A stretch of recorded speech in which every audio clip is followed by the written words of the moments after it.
Hey folks, Scott from MSP Navigator. Hope you're doing well. In today's show, we're going to be speaking to Greg Edwards of CryptoStopper. He has a piece of software that he resells to MSPs, all to do with crypto locker ransomware security. I'm going to get right into this and be honest. Someone spoke to me. It was like one of these podcast outreach companies and says, Greg would be perfect for your show.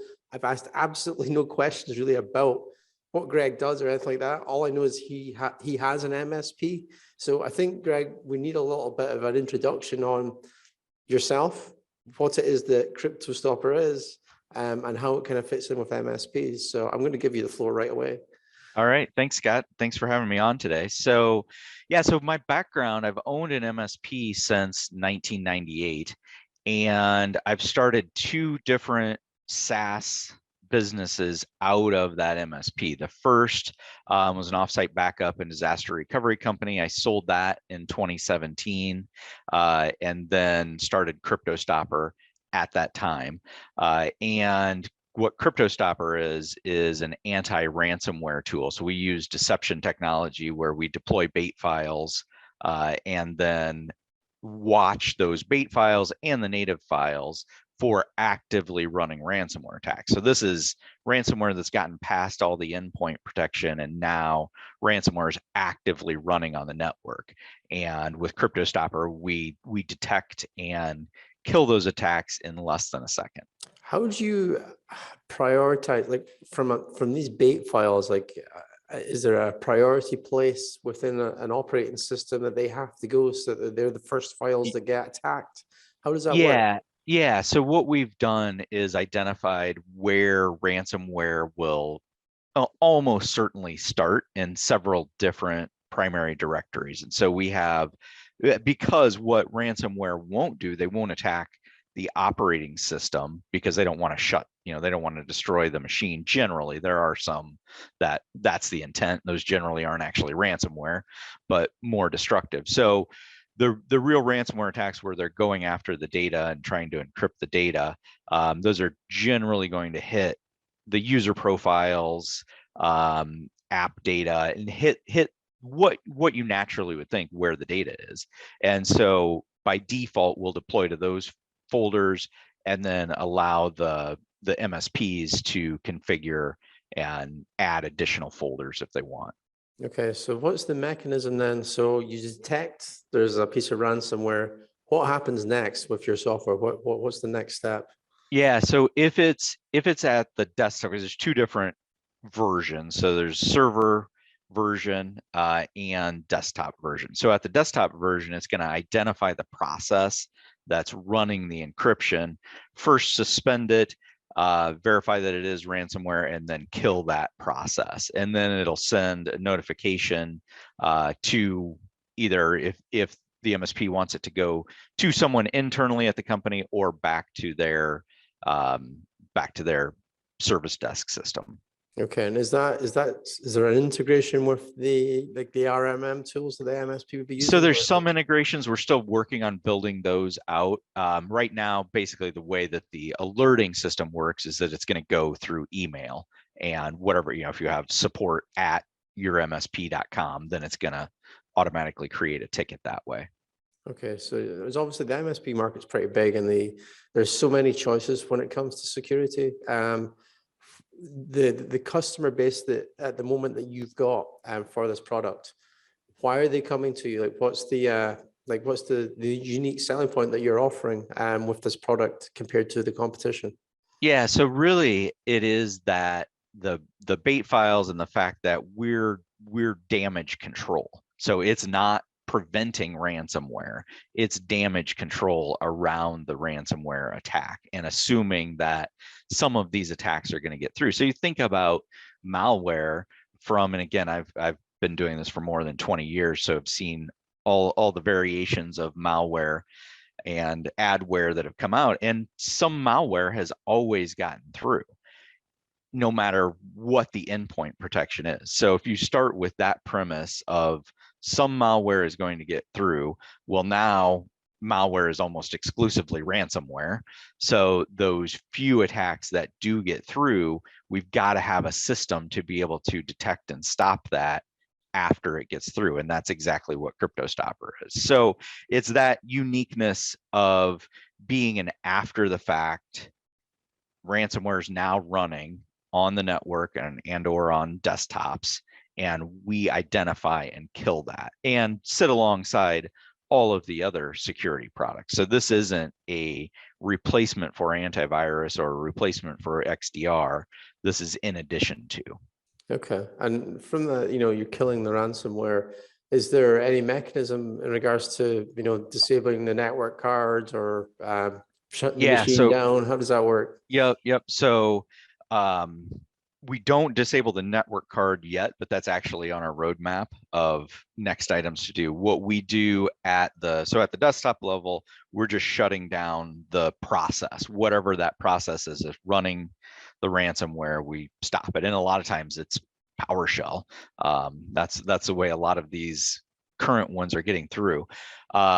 So it's identifying and then stopping it and then alerting. At the server side, it will create a firewall rule and then isolate that endpoint. Okay, that makes sense to me. It's interesting that you're saying they're coming through in PowerShell. That always scares me because that's almost seems like a lower level than other vectors of attack. So you mentioned, before I hit record, Greg, that you're running your MSP. You've done it. I looked at your LinkedIn. I think it was 23 years now. Yeah. You're dating me. Yes. Sorry about that. That's all right. You mentioned in 2017 you had a watershed moment. Was that when you sold the backup business, or is there a story there that you can tell us? Yeah. So, I mean, it's kind of a combination of things, but so I owned an offsite backup company. We started seeing these ransomware attacks happening as far back as 2012, and that's really when Bitcoin became widely available and cyber criminals started using cryptocurrency and then pairing that with ransomware, and so started seeing that as far back as 2012. Actually, the first ransom that we dealt with as an offsite backup company, they were demanding a $40 ransom to get the files back. Now, if it was 40 Bitcoins, that would have been something else. Yeah. Well, back then, though, 40 Bitcoin was probably, $8. I wish I could turn back the clock. I remember a colleague at the time on the help desk. He's like, "You should check out this Bitcoin," and it was just like, "No, it's okay. That just seems a bit too geeky for me." Yeah, isn't it crazy? So seeing all these ransomware attacks hitting our offsite backup clients, we knew needed to make a shift, and so actually sold Axis Backup in 2016 with the intent to build a full MSSP, managed security services practice. And then in 2017, as that was kind of starting to ramp up and get going, had one of our MSP clients get hit by ransomware. And that really was that watershed moment of, okay, I've got, I mean, we were using Carbon Black. Not that Carbon Black is a bad product, but from an EDR standpoint, we were very advanced in our cybersecurity practice at the point, and got alerts on it that it was happening, but it's like, well, that's too late. And so that really was that watershed moment of, okay, we've got to build our own tool to be able to detect and stop actively running ransomware, not just get alerts on it. And that's where building CryptoStopper came out of. So yeah, and we've all been there if we hate to admit it. I've been in the business for as long that these things do happen. Okay, so from the perspective of an MSP, like, why are they coming to you? Is it because of they're facing similar situations, or what's the so I mean, what's your ideal client look like? That's what I'm asking you here. Yeah. So ideal client is small to mid-sized MSP.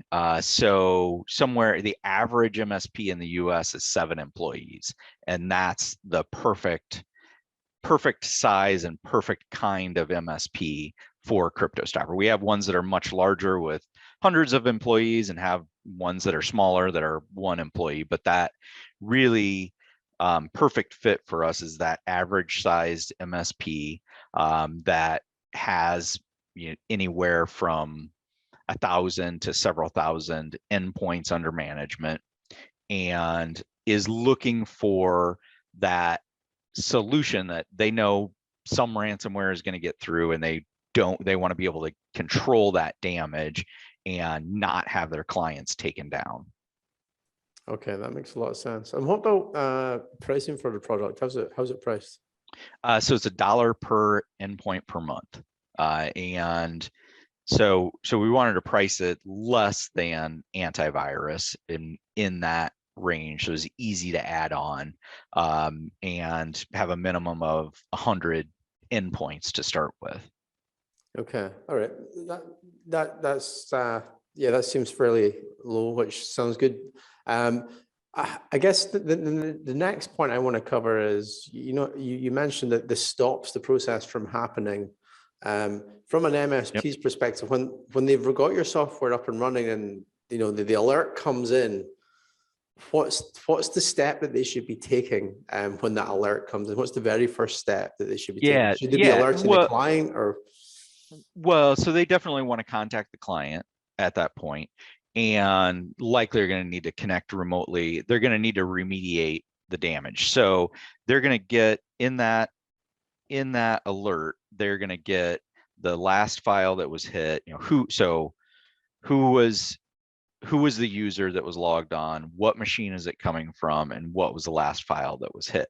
And again, stopping it in less than a second, we typically see somewhere between 5 and 10 files that get hit. And depending on the behavior of the ransomware, whether that just hits files at the desktop first, or if it's gone laterally, because some ransomware will go laterally and start encrypting at the server and network share level first.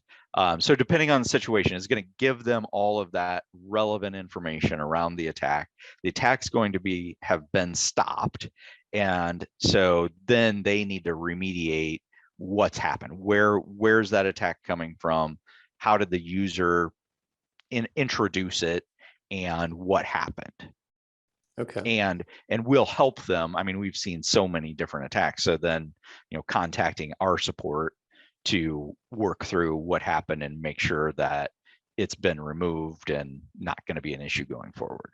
Okay, now I've got a bit of a selfish question here. Or it's maybe, well, it's not selfish, but we always had that pandemic thing that we're getting out of now, but there was the whole work from home thing. So users were dispersed, and they were maybe not on a VPN. They were just using Office 365 services via the web, and they weren't on that VPN, but maybe they had it's a corporate machine. But I guess the question is, did you see a reduction in ransomware over that period when people weren't on the local network, or are there other vectors that we need to be aware of? And as I say, this is coming from my own personal selfish question, because I have a client that is purely web-based. Yeah, so actually an increase in ransomware attacks because of people working from home, and not just the work from home, but all of the